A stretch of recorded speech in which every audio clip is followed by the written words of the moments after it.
Assalomu alaykum hurmatli o'quvchilar. Mening ismim Nazokat, familiyam Yusufjonova. Pedagogika fanlari bo'yicha falsafa doktoriman va hozirgi kunda ustozim professor Qozoqboy Yo'ldoshev bilan hamkorlikda fan doktorligini himoya qilish arafasidaman. Lekin bugungi suhbatimiz men ham xuddi siz kabi bola bo'lgan paytlarim haqida va o'sha paytdagi orzularimning bugun qay darajada amalga oshgani haqida suhbatlashamiz. Odatim bor edi, men o'zim katta bo'lganimda qanday bo'lishni xohlasam, qayerlarda ishlashni xohlasam va hattoki necha yoshda mana shu ishni amalga oshirishim kerakligini istasam, shularni hammasini yozib borar edim. Men bolaligimdan adabiyot fanini juda ham yaxshi ko'rganman. Biz maktabda o'qiyotgan paytlarimiz G'azalxon yoshligim degan tanlovlar o'tkazilardi. Men har yili mana shu tanlovlarda qatnashar edim. O'sha qatnashish chog'ida mendan televideniya yoki bo'lmasam radio muxbirlari intervyu olishardi. Mana shu intervyularning birida O'zbekiston radiosidan kelgan muxbir Shokir aka Siddiqov, siz mana shu O'zbekiston radiosiga, Kelajak tongi studiyasiga kelsangiz bo'lar ekan. Bu yerda bolalar eshitishlari yoziladi. Siz mana shu eshitishlarini o'zingiz ham yozib yoki muharrirlarimiz yozgan rukunlarni o'qib bersangiz bo'lar ekan deganlar. Ichim yonib, ko'zlarim yonib borganman radioga. Ishonsangiz, 8 yil davomida mana shu O'zbekiston radiosida bolalar uchun berilgan eshitishlarni olib borganman. Assalomu alaykum qadrli radio tinglovchilar.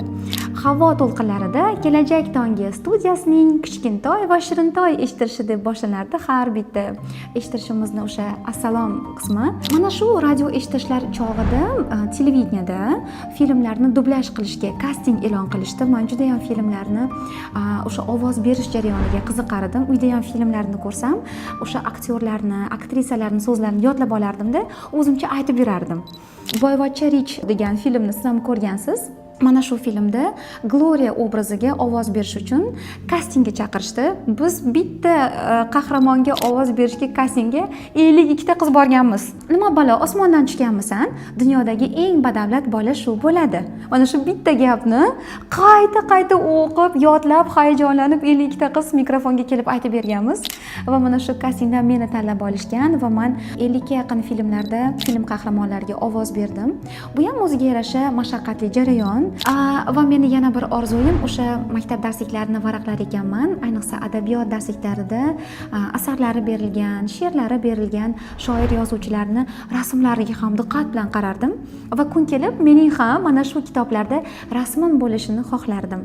Oradan yillar o'tdi. Men filologiya yo'nalishida tahsil oldim. Maktab darsliklari yangilandi, yangi avlod darsliklari yozildi va faxr bilan ayta olamanki, bugun 5-sinf adabiyot darsligida mening ham ism familiyam bor. Faqat yozuvchi yoki shoira sifatida emas, mana shu darslik muallifi sifatida. Ishonamanki, sizning orangizda ham kundalik tutib, o'zining orzularini, rejalarini yozib boradigan o'quvchilar bor va bu juda ham yaxshi niyat.